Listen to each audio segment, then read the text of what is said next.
Hi, students of FBC0025 Chemistry 2. You will be doing Experiment 6 on chirality and stereoisomerism, building the molecular model. And in this video, we will show you a bit on the experiment demonstration on how you want to use the molecular model and use the kit that we have provided to you. Before I proceed, I would like to mention on this important disclaimer note. This video only serves as demonstration purpose to help students visualizing the steps of experiment and provide some idea on the expected observation or outcome. So kindly adhere to the steps, measurement, instructions given in the lab manual to get accurate results. As a kind reminder, before you start the lab, you have to conduct the proper pre-lab. The first one is that you have to revise the stereoisomer topic and read the introduction from the lab manual and answer the pre-lab handout. This must be completed before you enter the lab.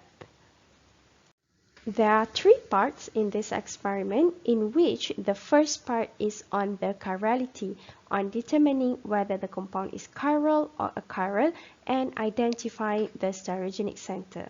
Let us proceed.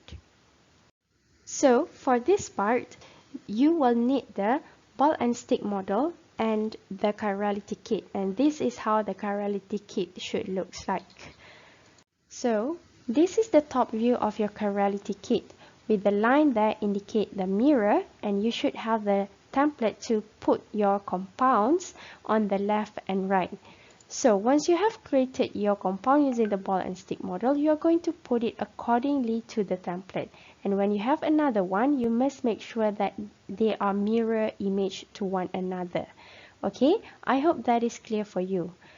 Now let me just share with you on the front view and how you superimpose the compound.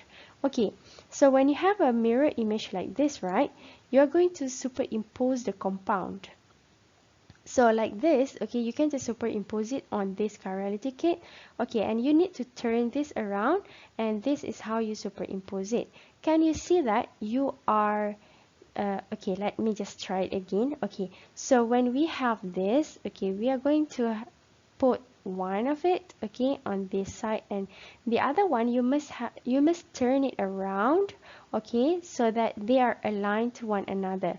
The purple with the purple, the green with the green, okay, and the whites with the white. Okay, so this is the superimposed image of compounds. Okay, but you need to understand not all compound can be superimposed, and this is what you will be finding from the experiment. Okay, so that's it. Now let us move on to the next slide. The second part is on the enantiomers, on how you want to name the compound using the Kahn-Ingold prelog system. And basically you should be able to know what is clockwise, anti-clockwise thing. Okay, for the second part we will be using the stereo kit. So for the stereo kit here we have two parts. One is the rotation on the counterclockwise, and another one is the clockwise rotation. So one should be R, one should be S. You will decide it. Okay, so now let me just share with you on how you want to use this stereo kit. Okay, so once you have formed or you have built your molecular model using the ball and stick model, okay, you're going to take and identify. First of all, you're going to identify which compound has the first priority, second priority, third priority, and the fourth priority. Okay, so let's say the white one here has the lowest priority, so I will put it at the back. Okay, and then I will align. Okay, let's say the yellow one here has the first priority, okay, and then the purple one have the second priority, and the green one has a third priority. So I will have to align it correctly. Whether I put it on the left side or the right side, I will have to decide based on the priority. Okay, so when I have another one, which is its mirror image, should be it fits with on this side. Okay, so it is the same as you can see from, okay, that is sometimes for me to push it in or right. Okay, or right. Okay, so can you see that the, what do we call this, the yellow one is on the first priority, the same. The purple one is on the second priority, and the green one is on the third priority. So the last priority will be at the back of this plane. Alright, so when you want to see the rotation, whether it is clockwise or counterclockwise, you will follow the arrow. Okay, so this one, it is going counterclockwise, right? Okay, so what about the other one here? You are going to follow it, okay, and it is going to rotate like that. Okay, so this is clockwise rotation. Alright, so this is how you decide whether they are R or S stereoisomer. Alright, so now that's it for part 2. For the last part, we have the stereoisomeric relationship.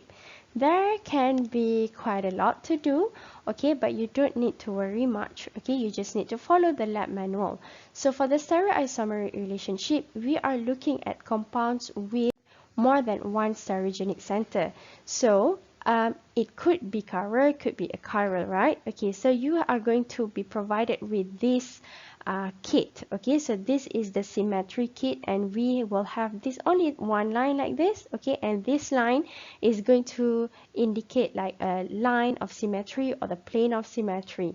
Okay, for example, when you want to put pictures, okay, you're going to put it like this. Okay, so sorry, not pictures, but when you want to put the compound, okay, or the ball and stick model, you're going to put it like that. So can you see that this compound, they are symmetrical compound, they have a plane of symmetry. So you see that the symmetry is dividing, okay, between the left side and the right side. So the left and the right side, they are like mirror image to one another, meaning to say like you can cut them into half and you get it similar. This is what we call bagai pinang dibelah dua, maybe. Alright, okay, that's it. Thank you so much for listening. I hope that this video is useful for you to get you prepared before you enter the lab. And I hope that you will understand on what you have learned in class and apply in the lab. So if you have any question, whether in the lab, before the lab, or after the lab when you are preparing your report, do not hesitate to get assistance from your lecturer or lab demonstrator. We would be very happy to assist you. Thank you so much. Have a nice day.